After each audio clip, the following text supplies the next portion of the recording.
Sa panggugulo ko sa iyong isipan, dahil sa kamalayan na di ka kayang panindigan.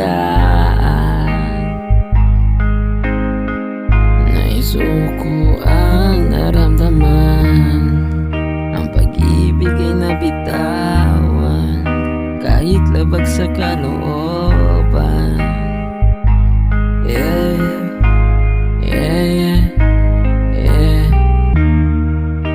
Kaya ngayon lubos ang pagsisisi